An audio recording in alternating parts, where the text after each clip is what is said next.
RuneScape is an extremely nostalgic game for me. I love it, but my experience now is definitely not the same as when I was a kid. Nowadays when I play, a lot of times it feels like I'm just min-maxing everything, trying to find the most efficient path, like playing some kind of management game like City Skylines or something. Recently I thought I'd throw a bit of a wrench into my RS experience and make an RS3 Ironman after playing almost exclusively old school for the last 5 or 6 years.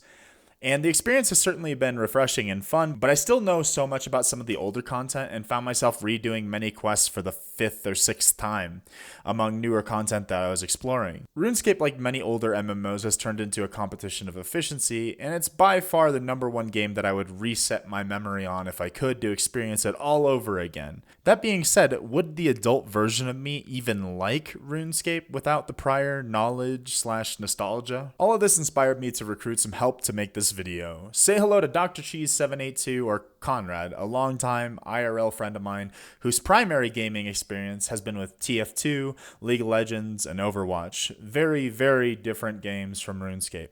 I recruited him both to try old school RuneScape and RS3 because I was curious to see what his impressions would be of both games from a completely fresh perspective.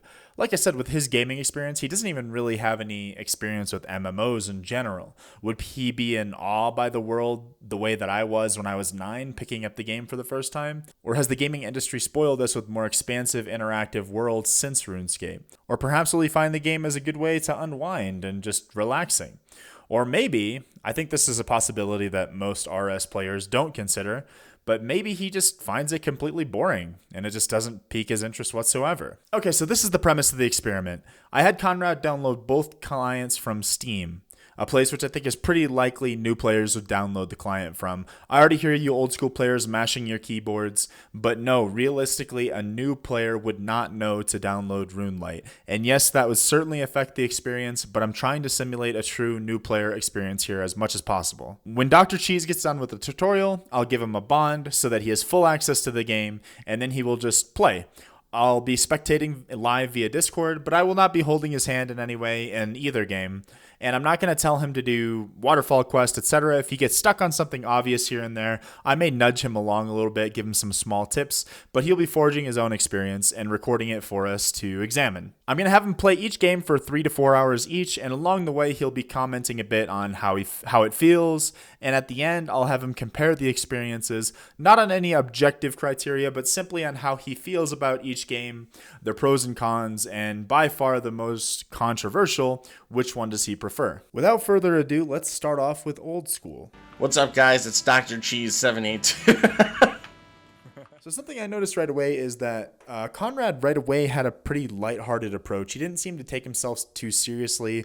He didn't seem to really have a big sense of urgency or anything when he was moving around, and he just seemed to kind of be enjoying that. Now this surprised me not because I expected him to be like pro RS players, max efficiency right away, but just because the games that he typically plays are pretty serious and competitive. But and yeah, don't be afraid to just like say whatever comes to your mind, like comments, thing, you know what I mean? Okay. Like for whatever you're thinking, because I like. That's yeah, this is very, as Mr. Ashford would say, very stream of consciousness. So this is stream very of consciousness. Okay, yes. Yeah, there you go. Go for it. What do you think about the art style so far? It's really fun. There's something, yeah, there's something about it. Very, even though I've never played the game, I've literally never played this game. There's something inherently nostalgic about it, and I appreciate that. Interesting take, but I suppose that RuneScape is pretty iconic. I could see this art style feeling familiar even if you've never played before. Right? Excellent. Okay, so I just have to find some type of like magic stuff, or is there a wizard I can talk to? There's in the Lumberjary area, I believe there's some tutors and stuff like that. So yes, X marks the spot. But yeah, there's some different quests that you can do. All right, Father. Welcome to the Holy Church, Sir Daman. Yeah, so the dude then went and did the Restless Ghost without a guide. And it took him a little minute to figure it out, like through figuring out where he's supposed to go through the dialogue and stuff like that. But he figured it out. All right, where are you, my ghost friend? Thank you. You're so welcome. Oh, I love that cutscene. Hell yeah! Congratulations, you've completed the Restless Ghost.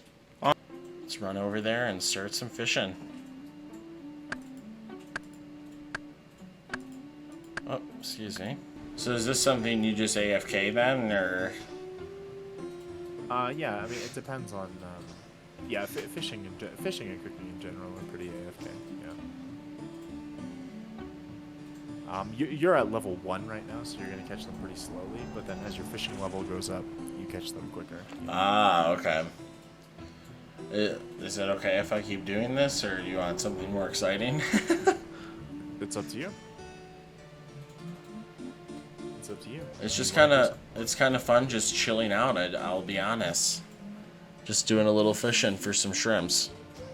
That right there was a take that I did not expect him to say whatsoever. If you guys, again, if we go over the games that he played, they're all, action shooters, competitive games, MOBAs, etc. So, the fact that he found this kind of AFK to be relaxing and enjoyable actually really surprised me. Like, honestly, I thought he was going to find it boring. This is awesome. I just keep leveling up. I'm gonna cook all of them, yep. Yep, just cooking my shrimp. Ah, 'tis a fine day to be sure.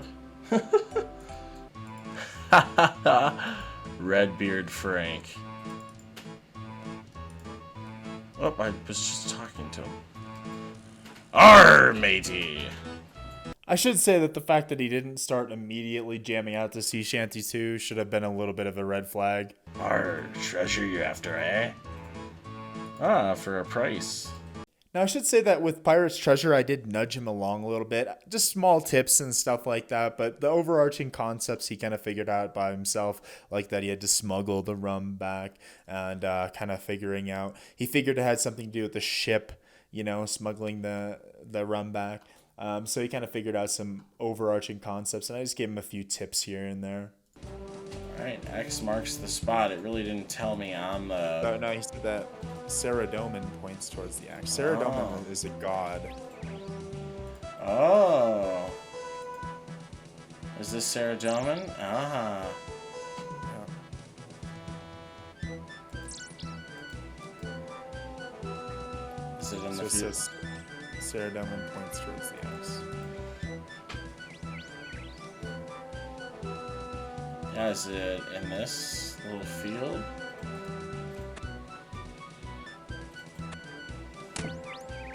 What? What does this guy want? You might have to kill him, actually. I don't know. There it is. Awesome. Nice. 2 quest points. I'm actually, honestly, I'm impressed how you've done with these quests so far, because like a lot of them can be pretty unintuitive, I think. Yeah. Oh my gosh. Yeah.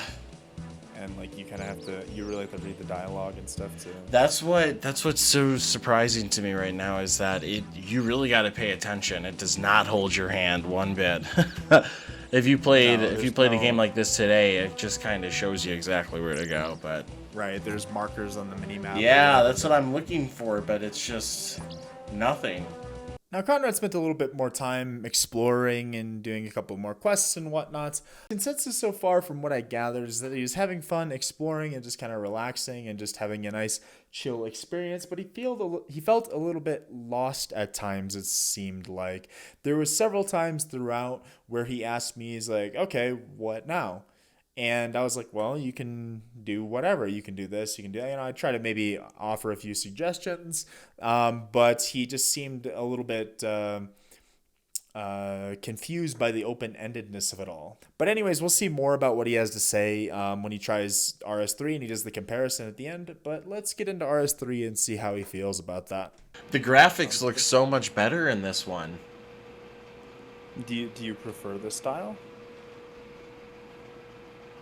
I mean, if you're looking into better graphics, sure, I prefer it, but I think both of them are pretty equal so far. Because like I said yesterday, there's something very nostalgic about the old school RuneScape that is kind of fun. But playing long term, I guess to be honest, I'd probably want to play with these kind of graphics. So far, Okay. so far. Is this the graphics? Yeah, that's the game. Wow. Is that an actual player or is that NPC? That's a player, the one that was running around. Wow, is this this is incredible. The very first thing I noticed when he switched over to RS3 is that the little bit of nudging along and whatnot that I had to do in old school, or that I did rather to kind of push him in the right direction a little bit, I didn't have to do any of that in RS3 because post tutorial, this is all after the tutorial just in Berthorpe.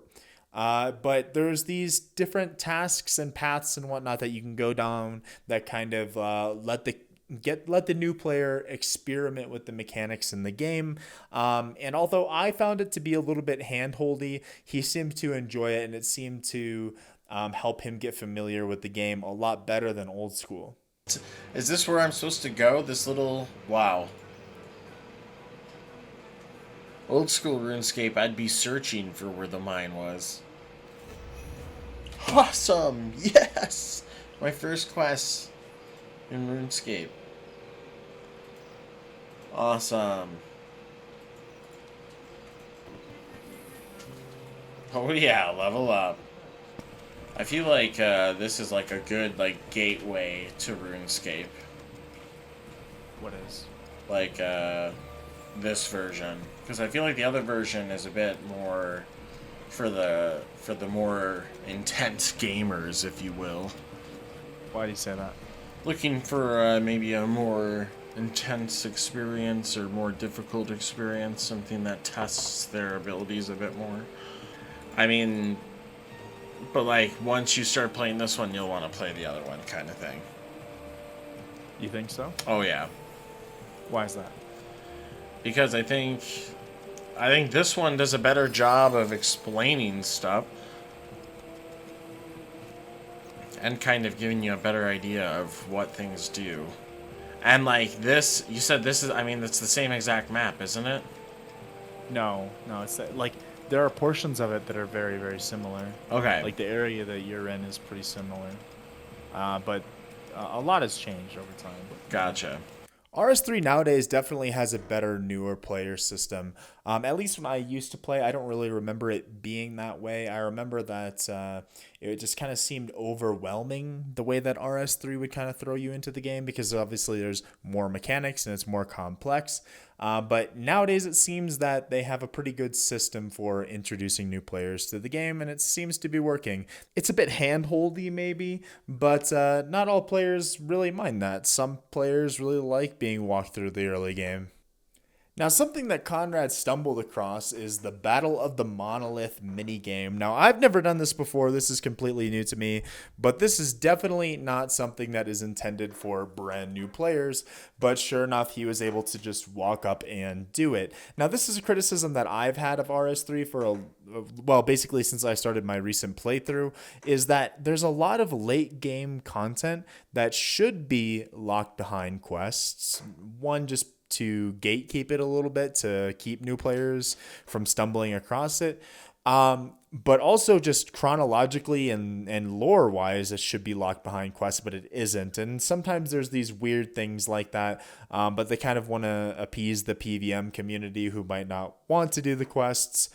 So they make it available to everyone, like with Elder God Wars and stuff like that. And that kind of gets you some weird interactions like this. And he didn't end up finishing the Battle of the Monolith. Honestly, this is quite a bit to chew on for a new player, I think. Oh, come on. Okay, anyways, well, as a beginner, There's more going on? yeah, I guess so. I'll just... wow. I'll say as a beginner, though, it seems like this one's a bit more beginner-friendly. If you've never played RuneScape before, maybe this option would be a little more fun to begin with. But I think... Kind of hold your hand more? Right, yes, exactly. But it's like a gateway into RuneScape.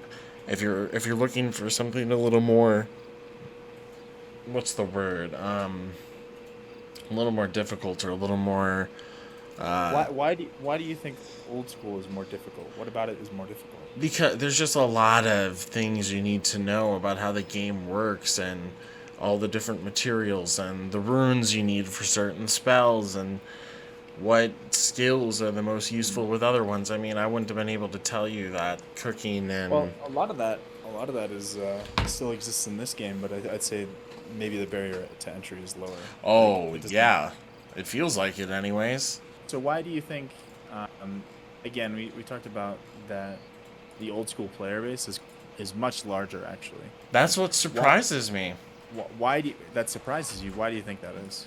I guess. Well, If you had to maybe guess. maybe it's not so surprising. I get if they did something like this to Team Fortress 2 or any other game, it might be a very similar situation. But You might have hit the nail right on the head there, Conrad. Yeah, the Evolution of Combat update was quite polarizing, to say the least. I'm gonna ignore graphics because I don't think graphics determines the quality of a video game. Yeah, of course. And this is talking for someone who has never played original RuneScape, so I don't have that nostalgia uh, influencing me. I Uh-huh. understand that classic games kind of do have a special place in your heart, especially if you dump hours into it. So Sure. I think on the whole, in Be the brutally honest if you want right, to. I think original RuneScape is the perfect game for someone who has played RuneScape or has played this updated one for Hmm. a considerable amount of time that you're familiar with the core mechanics of the game. For that reason, Yeah. I think I'm going to rate probably original RuneScape a 7 because I still think it offers Seven, really. yeah, it still offers some neat Okay. quests to do, and it was still fun. I mean, the time flew today and yesterday too. So, I mean, it's not a bad game at all. But I'm gonna give this new RuneScape an 8 purely because it's just easier for me personally as a new incoming RuneScape player to number one navigate around. It's just easier to kind of get my bearings, if that makes sense. I mean, dropping Yeah, into the sure. world of RuneScape it can be pretty overwhelming, especially if you've never traversed the world. So this is a little easier to kind of chew on, if that makes sense. So one might say that 3 4 hours isn't enough time to really get a grip on an MMO. And I disagree with that statement. Obviously, that's not nearly enough time to experience all of the content in the game, but it's enough to get an idea of the core mechanics and how the game works. Strife Hayes, who is a fantastic YouTuber who makes a lot of videos about MMOs and whatnot, has some great videos on this topic. But if I could summarize, sure, if your content is great after, say, 100 or 1,000 hours in the late game, then that's all well and good, but why not make the whole game good and the whole game interactive? And if the beginning isn't good enough to retain new players, then that's a major design flaw. Now, although I've recently been playing a lot of RS3 and I haven't touched old school in a little while, both games have significant design flaws, in my opinion. RS3 is flawed in many ways, and honestly, I think that in overall, personally, I think that old school is better designed and a better game overall. I have fun with both games, but RS3 has a lot of issues with microtransactions. It feels really greedy the way that Jagex acts towards RS3 a lot of times, and it feels like they're just really reckless with a lot of their decisions with updates and whatnot recently. However, I also believe that old school does, obviously, I mean, according to this experiment, have a hard time retaining new players and helping new players get into the game. It can be quite difficult. Unfortunately, I think that old school has been selling nostalgia for a really long time, and I think that's starting to run out. And if they would like to see the game survive for a long period of time, I think they need to fix some issues with the early game experience. And it looks like they have taken some steps towards that, but I think that RS3, despite its flaws, has done a better job in that department. Now, if you'd like to hear my views on the whole RS3 old school RuneScape thing and the pros and cons of both games, leave me a comment down below, but that's not the time in this video. When I started editing this video, I asked Conrad if he had any final comments, and he said this: both player bases should get along, and revel in the fact that both games I had played had their own personality and feel, yet gave me the same urge to grind for hours and max out skills. Truly a great RuneScape experience. Just have fun with whatever game you decide to play, and I hope you guys enjoyed this video. Definitely hit me up with a sub for more. I'm really close to 1,000 subs. I feel creeping up to it, so I'd really appreciate that. And big thanks to Conrad for helping me with this video. You guys can check out his info in the pinned comment below. And huge thanks to my Patreon and Twitch subscribers. By the way, check me out live on Twitch. That's in the description as well. You guys seriously make this possible and make it possible for me to spend the amount of time that I do on these videos. So thank you so much. And let me know in the comments what you guys thought about this whole experiment. Would you like to see more stuff like this? Anyways, have a good one. Thank you so much.